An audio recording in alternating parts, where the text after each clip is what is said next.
হাঁটুর ব্যথার মুক্তির ঘরোয়া উপায় আজকে জানবো আমরা।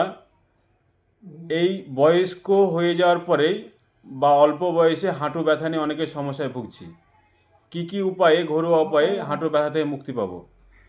প্রথমত হচ্ছে আদার রস এবং রসুন সরষের তেলে গরম করে ফুটিয়ে মালিশ করুন, এতে অনেকটা উপশম পাওয়া যায়। ঠান্ডা বা গরম সেঁক দিন, এতেও উপশম পাওয়া যায়।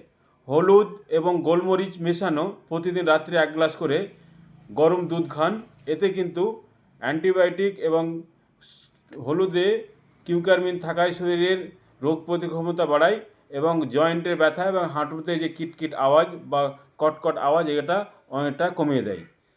যতটা পারা যায় সিঁড়ি বেশি ব্যবহার করা থেকে এড়িয়ে চলুন। ওজন নিয়ন্ত্রণে রাখুন। অতিরিক্ত ওজন হাঁটুর জন্যে খুব ভয়াবহ সমস্যা একটা। ওজন যদি কম থাকে হাঁটুর উপরে চাপ কম পড়াতে আপনার ব্যথা কম হয়, এতে ওজন নিয়ন্ত্রণটা রাখা ভালো। পা উপরের দিকে রেখে বিশ্রাম নিন, এতে আপনার উপশম পাওয়া যায়।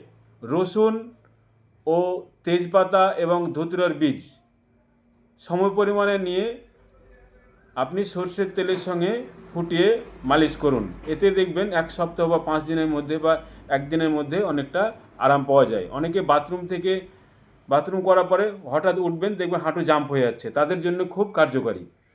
পারলে সময় যদি হয় বা আপনার সাধ্যমতো হয় তাহলে সাঁতার কাটুন, এতে কিন্তু হাঁটুতে চাপ কম পড়ে। ভিটামিন ডিযুক্ত খাবার বা ভিটামিন ডি সমৃদ্ধ খাবার আপনি বেশি বেশি করে খান।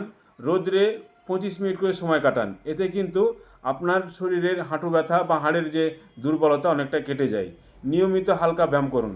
আমার এই স্বাস্থ্যকর টিপস যদি ভালো লেগে থাকে পেজটি ফলো করে সঙ্গে থাকুন এবং আরও ভালো টিপস পেতে অন্য মানুষদের সুবিধার্থে পেজটি শেয়ার করুন। ধন্যবাদ।